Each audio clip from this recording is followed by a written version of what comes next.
Finally, you need to think about the last piece of the puzzle, the diet. Because whether you're working out at home or in the gym, your diet is one of the most important factors for ensuring the maximum benefit from your training. Likewise, diet is crucial whether you want to lose weight or build muscle, though the strategy will change. Unfortunately, though, while diet is the same no matter where you're training, it's also not all that simple. Specifically, there's a lot of argument regarding diet, and views on the matter can be broadly split into two camps. On the one hand, you have the group that claims a calorie is a calorie. Their belief is that the only factor that matters when it comes to losing weight is the number of calories coming in and the number of calories going out. So if you track all your calories, you then simply have to make sure that you burn off more than you consume and you'll lose weight. Well, this makes sense, seeing as excess calories are stored as fat, and when you have a calorie deficit, the body has to burn fat to get more. So, how do you eat a diet to support weight loss according to this idea? Well, simple. You calculate how many calories you burn a day by wearing a fitness tracker or by calculating your active metabolic rate, and then you make sure you eat less than that. To build muscle, conversely, your object is to eat a lot of protein, which the body can convert into muscle, and to be in a caloric surplus so that you have extra fuel to use for growth. But then there's the other school of thought, and this looks more at the way calories are used at different times. After training, for instance, calories are more likely to be used to refuel glycogen. Likewise, some people will have different hormone balances than others, which will impact the way they burn fat. And that's why some people never seem to lose weight and others never seem to gain it. These people recommend avoiding carbs and eating a diet rich in fats and proteins. This will support muscle growth, while the lack of carbs will prevent insulin spikes that can lead to fat storage.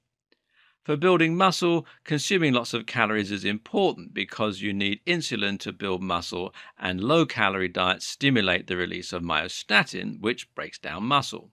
A calorie is not a calorie, according to this crowd. More important is to avoid simple carbs and to eat nutritious meals at the right time while maintaining a consistent blood sugar. So, who's right? Well, both groups, of course.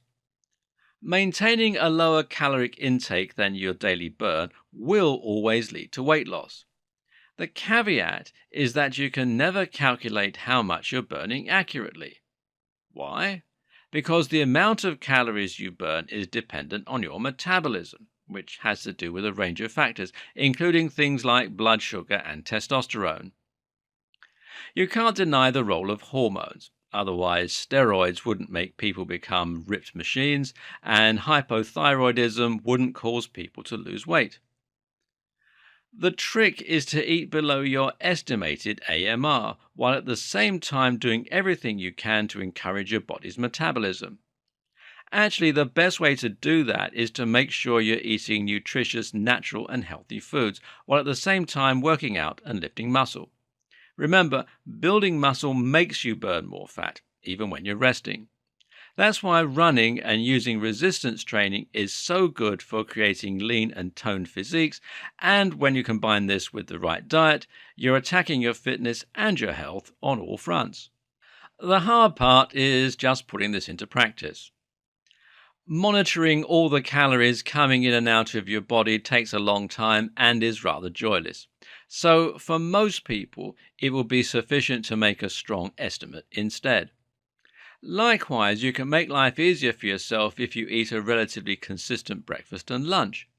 If you do that, then you'll be able to avoid having to calculate how many calories are in those meals on most days. It'll be enough just to guesstimate how much is in your dinner and then add that to the total. Maintaining a consistent breakfast and lunch is much easier because these are functional rather than social meals. We tend to eat them when we're on our own rather than when we're out with friends.